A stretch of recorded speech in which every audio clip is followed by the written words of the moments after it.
Hoiatus, Hagenbikes OÜ ja Hagenbikes Holdings AS-i puhul on tegemist võrdlemisi uute ettevõtetega Eestis. Neil puudub eelnev pikk majandusajalugu, ehk siis majandusaasta aruannetes sa ei saa vaadata, kuidas neil on ühel või teisel aastal läinud. Ja tulemuseks on see, et nii minu väited kui ka mujal meedias esitatavad lood, need põhinevad puhtalt autori emotsioonidel. Kui need ükskord tulevad first off turule, ka siis dikteerivad hinda pigem investorite emotsioonid kui reaalsed majandusnäitajad. Hei, finantsmeile Melis siin. Vahepealsel eluetapil Taanis elades ma sõitsin igapäevaselt jalgrattaga. Vahet pole, kas oli väljas lõõma päike või sadas taevas siile alla.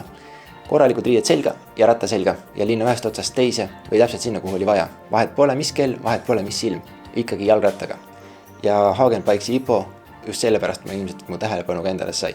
Hagenbikesile alustamiseks praegune hetk on tegelikult päris õige. Üle Euroopa tahavad erinevad linnad saada autodest lahti. Selles suhtes, et kogu liiklus läheks linnast välja, kasutatakse kesklinnas muid transpordivahendeid, jalgrattaid, busse, võib-olla mingisugust tõukeratast või mingit veel ägedamat transpordilahendust.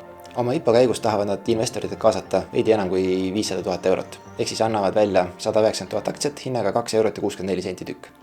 Et see IPO õnnestuks, on neil vaja kaasata vähemalt kindlasti 300 000 eurot. Aga mida nad siis kaasatava rahaga tahavad teha? Esimesena nad tahavad koondada kogu oma tootmise ühte kohta kokku. Teise asjana nad tahavad tulla uue jalgrattamudeliga välja, milles siis on lausa GPS ja internetiühendus. Ja kolmandaks nad tahavad suurendada oma müügivõrgustikku Saksamaale, Prantsusmaale ja loomulikult ka madalmaadesse. Aga nüüd kõigist järgemööda. Oma rattaraamid valmistavad nad terasest. See teeb nad ka väga raskelt. Vahet pole, kas sa võrdled seda alumiiniumi või mõne muu ägeda materjaliga. Raud on loomulikult kõige odavam materjal, millest midagi toota. Hiina on maailmas kõige suurem terasetootja ja võib-olla majanduslikult oleks kõige mõttekam viia see tootmine Hiinana üle. Aga samas, Hiina kasvab meist päris kaugel. Ja mis siis saab, kui meil juhtub jälle mingisugune logistiline katastroof? Merekonteinerid saavad otsa, tuleb mingisugune uus haiguse laine, mida iganes. Ja kuidas sa siis selle jalgrattaraami sealt kätte saad ja kliendini toimetada? Selles suhtes ma täitsa mõistan nende otsust, et koondada kogu tootmine ühte kohta kokku Eestisse. Selles suhtes, nii kui sa rattaraami kokku saad, kõik muud komponendid külge ja ruttu kliendini. Palju sul see ajakuulu on? Tallinnast näiteks viia kuhugi Berliini, Saksamaale. See on võib-olla sisuliselt ühe päevaga tehtav. Ja sa ei pea ootama mingisuguse merekonteineri taga. Siit kas või autoga viid ära ja ongi korras. Teine valdkond, millesse nad panustavad investorite raha, lausa 52 000 eurot, on GPS-i ja internetimooduli paigaldamine oma jalgratastele. Ehk siis nende uus rattavisioon on see, et kõik jalgrattad istuvad internetis ja sa võtad telefoni kätte ja vaatad iga kell. Vau, mu ratas on täpselt 200 meetri kaugusel minu just. Seal samas kõrval metsas, kuhu ma teile jätsin. Sellepärast, et kui raske või kui kerge on varastada jalgratast, mis kaalub 100 kilo ja mis on mingisugune 2 meetrit pikk. No, minu ettekujutus võib-olla on veidi tagasihoidlik, aga ma kasutaks selleks võib-olla 2 meest ja kaubikut. Nad tõstavad jalgratta ülesse ja kaubikusse ja siis panevad ajama. Ja kas sul kaubikus on GPS-ühendus? Kui hea? No võib-olla mis nende elu teeks lihtsamaks. Minu soovitus võib-olla oleks minge sinna Go-moduuli meeste juurde, kes siis varustavad täpselt samade asjadega tuuletõukerattaid. Ehk siis GPS, internet ja need on juba olemas. Lihtsalt väike moodul jalgrattase juurde ja ongi korras. Ma ei tea, aga see on muidugi minu mõte. Viimasena ehk kolmandana nad plaanivad siis panustada investorite raha müügivõrgustiku suurendamisse. Ehk siis, et laiendada oma müügitegevusega Kesk-Euroopasse, Saksamaale, Prantsusmaale, madalmaadesse. Ma teeks mõte, et miks see on prioriteetides alles 3? Ma ei ole küll müügimees, aga ma ei tea, minu visioon on selline, et kui sul on mingi uus äge toode, esimene asi, hakka seda müüma.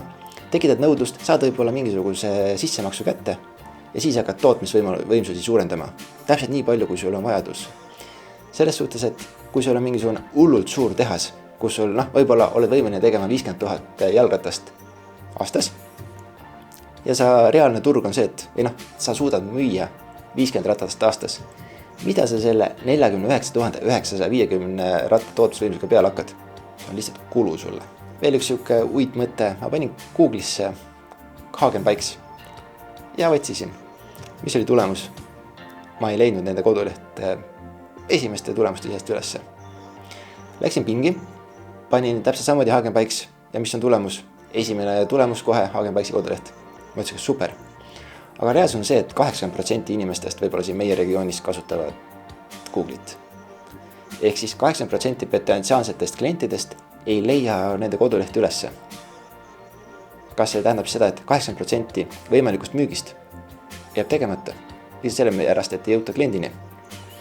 Ma ei tea, aga see on muidugi lihtsalt minu tagasihoidlik arvamus. Ma tahaks muidugi loota, et nad võtavad sellega käsile ja täiendavad oma otsingumootorit märksõnu. Kas ma kavatsen neid ka märkida? Kui nüüd järele mõelda, siis mitte. Selles suhtes mulle meeldib nende visioon, nende lähenemine, see on hullult äge. Aga kui sa oled uus väike tegija turul, sa pead olema agressiivne.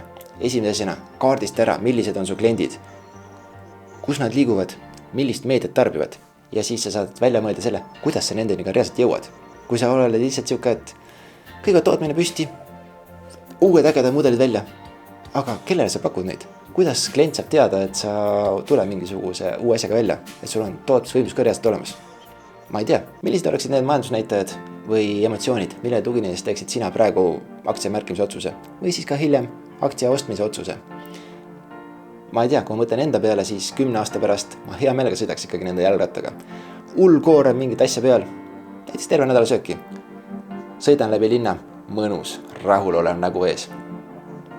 Aga praegu ei midagi muud kui järgmise korrani.